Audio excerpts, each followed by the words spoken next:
오늘은 맥추 감사절을 기념하는 주일입니다. 맥추 감사절이란 보리를 추수하고 나서 하나님께 그 추수한 보리를 놓고 감사드리는 절기를 의미하는데, 옛날 이스라엘에서 이 보리 농사를 지을 때는 가장 중요한 것이 적당한 때에 내리는 비였다고 합니다.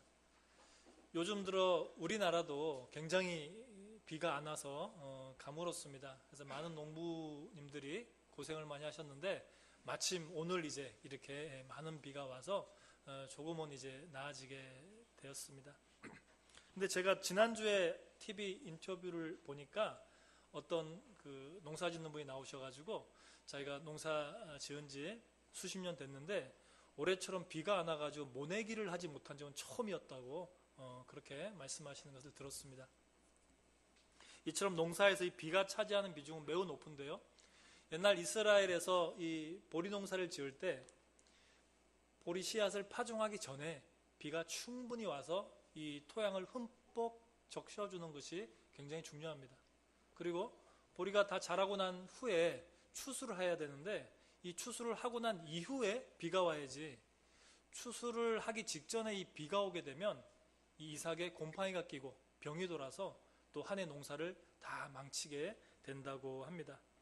성경에서는 이처럼 보리 파종하기 전에 오는 이 이른 비와 그리고 수확한 후에 오는 비를 이 늦은 비라고 하였는데, 이 하나님이 이른 비와 늦은 비를 적절하게 주셔서 이 한 해 보리 농사를 잘 지을 수 있도록 하여 주신 그 은혜에 감사하는 것이 바로 맥추 감사절이었습니다. 저는 이번 맥추 감사절을 맞이하면서 하나님이 저희 인생에서 부어주신 이른 비와 늦은 비에 대해서 묵상해 보았습니다. 어떨 때는 주님이 너무 빨리 응답하셔서 제가 오히려 당황할 때도 있었지만, 또 어떨 때는 아무리 기도해도 하나님의 응답이 오지 않거나 혹은 그 응답이 무엇인지를 알 수 없어서 마음이 참 답답했던 때가 있었던 것 같습니다. 근데 솔직히 말씀드리면 이 응답을 빨리 받았던 때보다는 응답이 훨씬 지체되고, 물론 제가 생각했던 것보다 훨씬 더 늦어졌던 적이 많아서 제가 힘들었던 적이 참 많이 있었는데요. 그 중에 하나가 제가 이 하나님을 인격적으로 만나는 문제였습니다. 저는 어머니 뱃속에서부터 교회를 다녔던 모태 신앙인이었고요. 또 어머니가 저를 놓고 주님의 종으로 바치겠다고 소원 기도를 하셨습니다. 그래서 저는 참 신앙에 대한 부담이 굉장히 컸던 것 같습니다. 그런데 아무리 교회를 다녀도 이 하나님께 대한 믿음이 잘 생기지가 않더라고요. 이 믿음이라고 하는 게 억지로 만들어지는 것이 아니잖아요. 그래도 제가 목사가 돼야 된다고 하니까 이 믿음이 있어야 되겠다는 생각에 이 믿음을 가져보려고 이렇게 발부둥 쳤는데, 그게 그런다고 해서 믿음이 생기는 것이 아니더라고요. 또 교회 집회 때 가서 옆에서 막 하나님 앞에서 막 기도한다고 하는데 도저히 무슨 말인지 알아듣지는 못할, 지금 생각하니까 그게 이제 방언이었던 거예요. 어쨌든 처음 제가 듣기엔 너무 기괴한 소리로 기도를 하고 손을 들고 찬양을 하고 어떤 분은 춤까지 추는데, 참 정신이 온전하지 못한 분들이구나.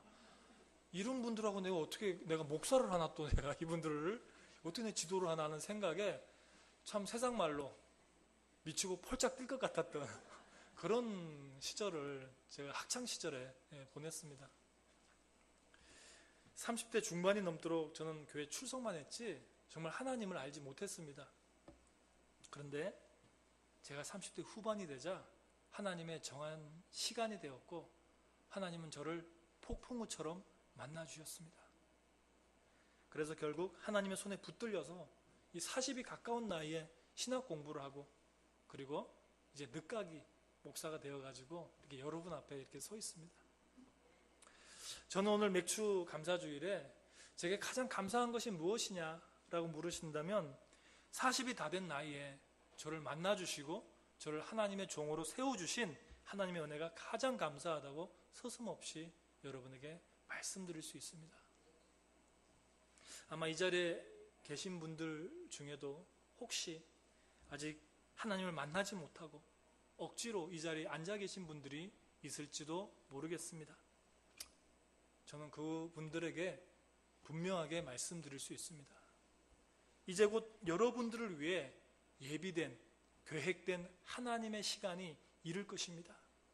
그리하면 분명히 여러분도 저항할 틈 없이 저처럼 우리 주님의 손에 붙들리게 되실 줄로 믿습니다.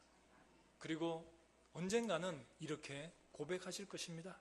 제 인생에 가장 감사한 것은 하나님과의 만남이었습니다. 이러한 만남의 기적을 여러분들도 반드시 체험하실 줄로 믿으며 이제 오늘 본문에서 보여주고 있는 이 베드로와 예수님과의 만남을 한번 같이 보시겠습니다. 베드로는 그의 인생에서 두 번에 걸쳐서 우리 예수님과 특별한 만남을 가지게 되었고요. 이 두 번의 만남이 평범한 어부였던 이 베드로를 예수님의 수제자로 만들어주게 되었습니다. 베드로와 예수님 사이에 있었던 이 두 번의 만남 중에 첫 번째 만남을 오늘 저와 함께 나누실 텐데요. 그 전에 이 미국의 석유 왕이었던 록펠러의 일화를 여러분께 먼저 들려드리고자 합니다. 여러분 아시는 바대로 이 록펠러는 미국의 석유 왕이었는데 그는 젊었을 때 이 광업을 하다가 아주 크게 혼난 적이 있었습니다. 친구로부터 한 금광을 인수를 했는데 그만 그 친구에게 사기를 당한 것입니다. 그래서 이 금광은 아무리 캐도 그 안에 금이 나오질 않는 거예요. 금이 단 한 조각도 나오지가 않고 거기는 쓸 수 없는 돌멩이만 굴러다녔다고 합니다. 시간이 흐르고 이제 돈을 빌려주었던 은행에서는 돈 갚으라고 독촉을 하고 또 일했던 광부들은 임금을 못 주니까 데모를 하고 폭도로 변했습니다. 독실한 기독교 신자였던 이 록펠러는 광산의 가장 깊은 곳에 내려가서 자리를 깔고 하나님 앞에 금식 기도하였습니다. 그리고 주님 앞에 외쳤다고 합니다. 주님, 응답 주시기 전에는 제가 이 자리에서 움직이지 않겠습니다. 주님, 어떻게 할까요? 제게 응답해 주세요. 며칠간을 계속해서 그 어두운 동굴에서 기도를 하는데 세미한 하나님의 음성이 들려왔습니다. 더욱 깊이 파라. 이 하나님의 음성을 기도 중에 들은 록펠러는 자신의 길을 의심했습니다. 왜냐하면 그는 그동안 많은 광부들과 함께 이 금광을 파고 또 팠지만 금 조각 하나 발견할 수가 없었기 때문입니다. 그런데 하나님은 더 파라고 하시니 이 어찌한 일일까? 내가 너무 오래 굶어서 지금 헛것을 들었나? 그런 생각을 하는데 갑자기 어린 시절에 성경학교에서 보았던 성경의 한 구절이 떠올랐습니다. 바로 오늘 여러분이 읽으신 이 성경 본문 말씀입니다. 더 깊은 곳에 가서 그물을 내려 고기를 잡으라. 예수님의 말씀을 베드로가 듣고 그 말씀에 의지해서 그물을 내렸을 때 많은 물고기가 힘이 잡혀서 그 그물이 찢어지고 그거를 또 두 배에 나눠 담았더니 그 두 배가 물에 잠기더라. 이 본문의 말씀이 록펠러는 생각이 났고 그는 이 말씀에 의지해서 그 금강을 더 깊이 파기 시작했습니다. 근데 하루를 파고 이틀을 파고 일주일을 파고 한 달을 파도 더 이상 다른 일이 일어나질 않는 것입니다. 록펠러는 포기할까도 생각했지만 자신이 기도할 때 들려주신 하나님의 음성이 너무 또렷했기 때문에 그는 끝까지 그 말씀을 붙들기로 했습니다. 그래서 몇 달을 파내려 갔는데 갑자기 퐁 하는 소리와 함께 검은 물기둥이 치솟아 오른 것입니다. 그것은 지하수가 아니었습니다. 그것은 바로 원유였습니다. 검은 황금이라고 불렸던 원유였습니다. 원유가 그 금강 밑에 매장되어 있었던 것이죠. 이 일로 인해서 록펠러는 미국의 석유 왕이 되었고 전 세계적으로도 가장 부유한 재벌이 될 수가 있었던 것이죠. 그는 이 이후에 여러분 잘 아시겠지만 록펠러는 자기의 재산을 많은 사람들을 위해서 나누어 썼습니다. 왜냐하면 자기의 것이 아니라 하나님이 주신 것이었기 때문에 그는 하나님의 손길이 필요한 곳에 그의 재물을 나누었다고 합니다. 이제 오늘 본문으로 들어가겠습니다. 베드로의 원래 이름은 시몬이었습니다. 오늘 본문에 나왔던 것처럼 시몬인데 베드로는 예수님이 나중에 붙여주신 별명이었죠. 그리고 또 다른 이름을 붙여주셨는데 게바라고 하셨습니다. 이 게바라고 하는 뜻은 반석이라는 뜻입니다. 베드로의 아버지는 어부 출신이었던 요나였고요. 그리고 다른 야고보와 요한 이 형제들과 더불어서 이 호숫가에서 수십 년간 어부 생활을 해왔던 전문 어부 집안이 바로 이 베드로였습니다. 베드로 집안이었습니다. 한번 1절 말씀을 제가 읽어드리겠습니다. 무리가 몰려와서 하나님의 말씀을 들을새 예수는 게네사렛 호숫가에 서서, 오늘 본문의 배경은 게네사렛 호수에서 일어난 사건인데요.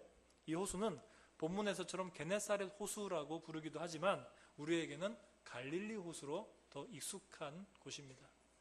이 갈릴리 호수는 이스라엘 최대의 호수인데요. 얕은 곳은 한 20m 정도이지만 더 깊이 한 가운데로 들어가면 그 깊이가 무려 200m에 이르는 아주 거대한 호수가 이 갈릴리 호수입니다. 주변에는 높은 산들이 둘러쳐 있는 아주 아름다운 호수이고 또 너무 거대하다 보니까 이 가끔씩은 호수 한가운데서 거대한 토네이도가 불어서 큰 풍랑이 일 정도로 이 호수는 아주 컸습니다. 그래서 호수가 너무 크다 보니까 이것을 처음 본 사람들은 호수인 줄 모르고 바다인 줄 알았습니다. 그래서 가끔 이 성경 본문에도 갈릴리 바다라고 하는 표현이 그래서 나오고 있는 것이죠. 이곳에는 다양한 물고기가 있었고요. 또 굉장히 많은 양의 물고기가 잡혔기 때문에 이 베드로와 다른 어부들은 이 물고기를 잡아서 예루살렘이나 혹은 로마 등지에 팔아서 아주 많은 부를 축적했던 것이 바로 이 갈릴리 호수였습니다. 한번 2절 말씀을 제가 읽어드립니다. 호숫가에 배 두 척이 있는 것을 보시니 어부들은 배에서 나와서 그물을 씻는지라. 이날도 베드로는 이 갈릴리 호수에서 고기를 잡고 있었는데 밤이 지나도록 물고기를 잡았지만 오늘따라 왠지 물고기가 한 마리도 잡히지 않았습니다. 그래서 결국 포기하고 이제 이 그물을 씻고 있는 중입니다. 이때 호숫가에서는 수많은 무리들이 예수님을 에워싸고 있었고 그에게 하나님의 말씀을 들려달라고 요청하고 있었습니다. 근데 갑자기 예수님이 이 베드로의 배에 올라오신 것입니다. 그리고 이 배를 육지에서 조금 뛰게 하신 후에 그 위에서 하나님의 말씀을 선포하셨습니다. 3절 4절 말씀, 예수께서 한 배에 오르시니 그 배는 시몬의 배라. 육지에서 조금 떼기를 청하시고 앉으사 배에서 무리를 가르치시더니 말씀을 마치시고 시몬에게로 이르시되 깊은 데로 가서 그물을 내려 고기를 잡으라. 하나님의 말씀을 마치신 예수님이 이 시몬 베드로에게 깊은 데로 가서 그물을 내려 고기를 잡으라고 말씀하셨습니다. 그런데 이 베드로는 지금 어떤 상태입니까? 베드로는 밤새 고기를 잡았으나 잡지 못한 그런 상태였습니다. 더군다나 또 이 명령은 베드로의 그동안의 지식과 경험에 비추어서 맞지 않는 명령이었습니다. 왜냐하면 시간적으로는 이미 밤이 지나서 새벽이 다가오고 있었는데 이때는 물고기들이 이제 숨을 곳으로 들어가기 때문에 더 이상 잡을 수가 없어서 모든 어부들이 이 물고기 잡는 것을 멈추는 시간입니다. 그리고 깊은 데로 들어가라고 하셨는데 깊은 데로 갈수록 수심이 깊을수록 수온이 내려갑니다. 수온이 내려가기 때문에 물고기들은 더 얕은 곳에 많이 있게 마련이죠. 베드로는 수십 년간의 경험을 통해서 이러한 것을 잘 알고 있었습니다. 그러나 베드로는 예수님의 말씀에 순종합니다. 5절 말씀을 우리 한번 다 같이 한 목소리로 5절 말씀 읽겠습니다. 시작. 시몬이 대답하여 이르되 선생님 우리들이 밤이 새도록 수고하였으되 잡은 것이 없지만은 말씀에 의지하여 내가 그물을 내리리이다 하고. 아멘. 베드로는 자신의 인생의 경험과 지식을 주장하지 않았습니다. 그는 자신이 알고 있는 모든 것을 우리 주님 앞에서 내려놓았습니다. 그리고 오직 주님 말씀에 순종하기로 그는 결심합니다. 그래서 주님 말씀 의지하여 깊은 곳에 그물을 던졌는데 그 결과가 너무나 놀라웠습니다. 어떻게 되었습니까? 그물이 찢어지고 잡힌 물고기를 2배 나눠 실었는데도 배가 다 물에 잠길 정도로 어마어마한 물고기가 잡혔던 것입니다. 사실 베드로는 주님 만나기 전까지만 해도 실패자였습니다. 자기의 오랜 경험과 수단과 방법을 총동원해서 그물을 던졌지만 한 마리의 물고기도 잡지 못하고 큰 좌절감에 빠져 있었습니다. 오늘날 수없이 많은 사람들이 큰 꿈을 안고 자신의 경험과 지식을 믿고 얼마나 열심히 이 인생의 바다에 그물을 던지고 있습니까? 그런데 인생이라고 하는 것이 우리가 최선을 다하고 열심을 다한다고 해서 성공하는 것이 아닙니다. 정말 어느 누구보다 땀을 흘려 일했지만 그러나 내 뜻대로 내 계획대로 일이 풀리지 않아서 우리는 좌절하고 실망하기도 합니다. 베드로의 경우도 주님 만나기 전까지 밤이 새도록 수고하였지만 그의 손에 쥔 것은 물고기 한 마리 없는 빈 그물이었습니다. 그러나 사랑하는 성도 여러분, 오늘 본문 속에서 베드로가 자신의 실패에 낙담하지 아니하고 주님 말씀에 의지해서 다시 한번 그물을 던졌다가 놀라운 기적을 체험했던 것처럼 여러분도 주님의 말씀에 의지하여 다시 한번 도전하셔서 여러분의 인생에 놀라운 기적을 체험하시기를 우리 주님의 이름으로 축복합니다. 그러기 위해서는 이 베드로가 만났던 주님을 우리 인생 중에 만나야 합니다. 우리가 어떻게 하면 주님을 만날 수 있을까요? 이제 오늘 이 본문 말씀의 이 베드로를 통해서 과연 어떤 사람이 주님을 만날 수 있는지 우리가 같이 한번 보시겠습니다. 첫 번째로 우리들의 인생이 베드로의 텅 빈 배처럼 되었을 때 우린 주님을 만날 수 있습니다. 주님께서는 베드로의 빈 배에 오셨습니다. 여러분, 빈 배라고 하는 것은 이 베드로에게는 실패한 인생을 의미합니다. 우리가 인생을 살다 보면 우리 인생이 빈 배가 될 때가 있습니다. 내 건강이 완전히 무너져서 빈 배처럼 말라버릴 때가 있고 또 어떨 때는 직장을 잃거나 사업에 실패해서 빈 배처럼 내가 가진 것이 아무것도 없는 상태가 될 수도 있습니다. 또한 어떤 때는 잘못된 인간관계로 인해서 결국 이 텅 빈 배처럼 나 혼자 남겨질 때도 있는 것입니다. 그런데 인간은 이와 같이 빈 배가 되었을 때 비로소 나의 참 모습을 알게 됩니다. 내가 참 많이 부족하구나. 내가 할 수 있는 것이 이렇게도 없었구나.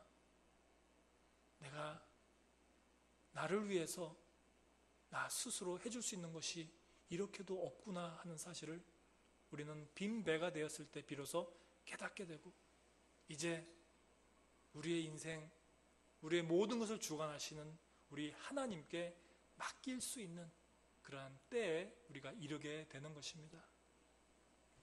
이처럼 상한 심령이 되었을 때 우리는 전능하신 주님을 비로소 찾게 됩니다.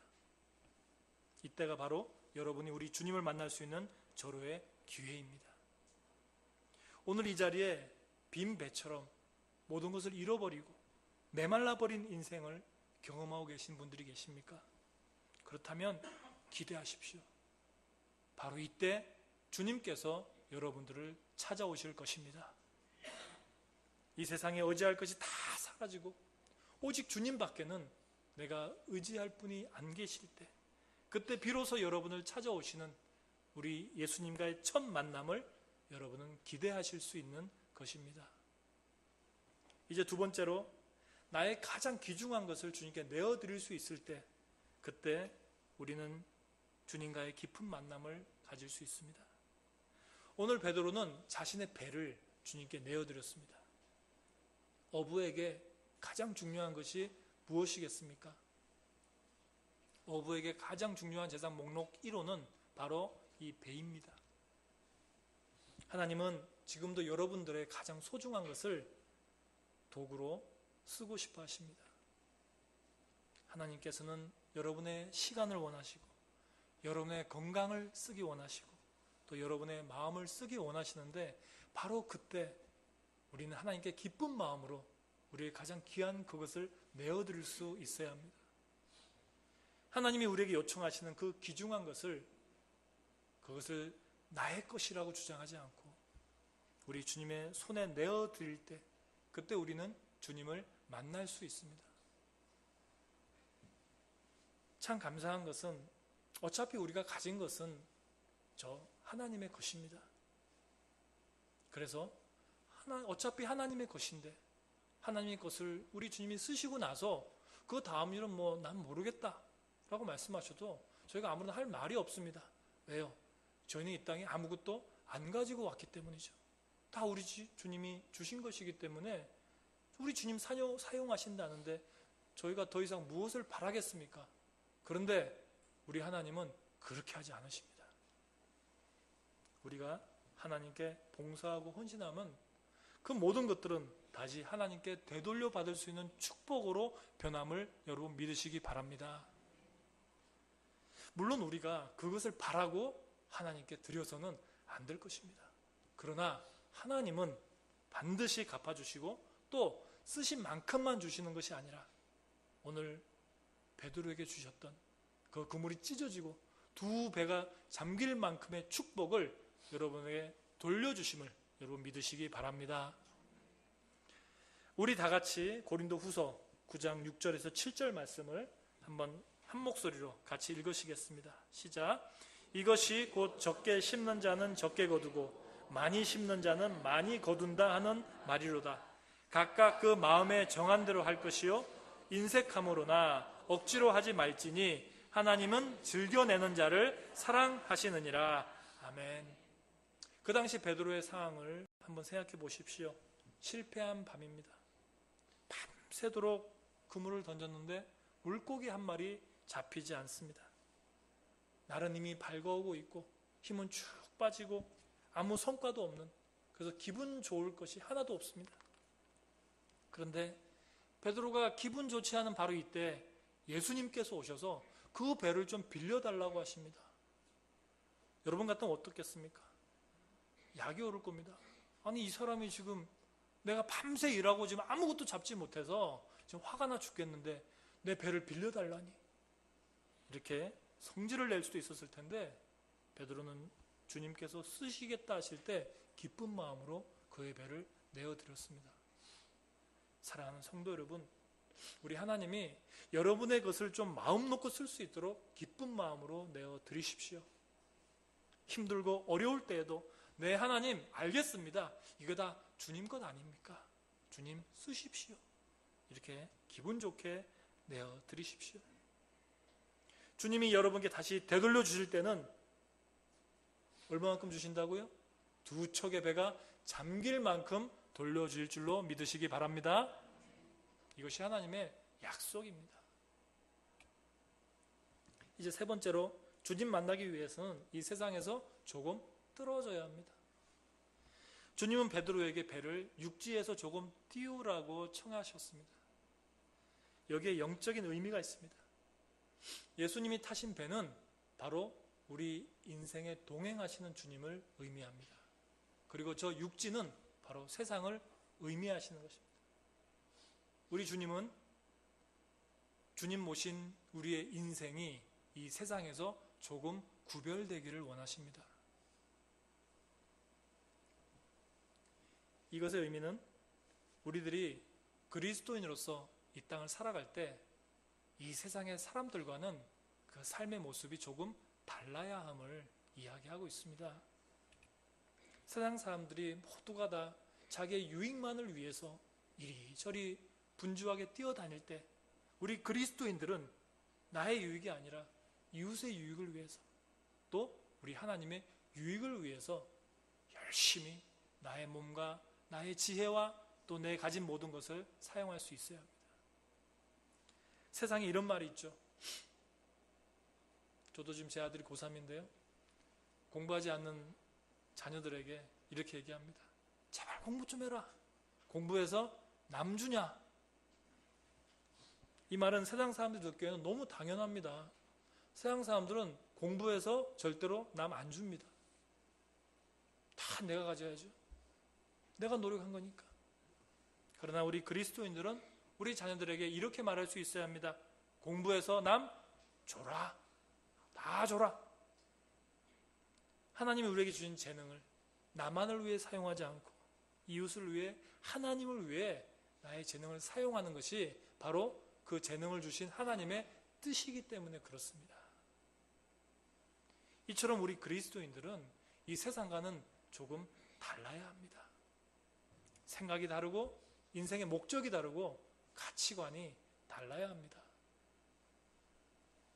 주님께서는 베드로의 배를 육지에서 조금 띄우기를 요청하셨던 것처럼 여러분들의 삶이 세상 사람들과는 조금 다르게 그리스도인답게 구별될 수 있기를 바라고 계신 것입니다. 여러분들이 이 세상 사람들처럼 살지 않고 그리스도인답게 하나님의 백성답게 살아갈 때 주님께서 여러분들을 기뻐하시고 찾아주셔서 만나주실 것입니다. 이제 마지막으로 주님 만나기 위해서는 주님의 말씀을 잘 들어야 합니다. 순종하는 자만이 우리 주님을 만날 수 있습니다. 베드로가 주님을 자신의 배 위로 모실 수 있었던 것은 주님의 말씀을 잘 듣고 그 말씀대로 순종했기 때문입니다. 인간의 비극과 실패는 하나님의 말씀을 잘 듣지 않는 데서 비롯됩니다. 태초에 아담과 하와가 그렇게 했죠. 창세기 2장 17절에 보면 하나님이 분명히 그들에게 이렇게 말씀하셨습니다. 선악을 알게 하는 나무의 열매는 먹지 말라. 내가 먹는 날에는 반드시 죽으리라 하시니라. 그러나 아담과 하와는 하나님의 말씀을 우습게 여겼습니다. 그는 주님의 말씀을 무시하였고 그 말씀에 순종하지 않았습니다. 그래서 이 땅에 죄가 들어왔고 우리들은 일시적으로 죄의 노예가 되었던 것이죠. 사랑하는 성도 여러분, 하나님의 풍성한 축복은 이 말씀을 통해서 내려옵니다.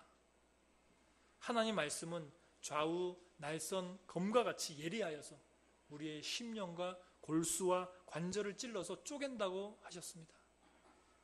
무슨 뜻일까요?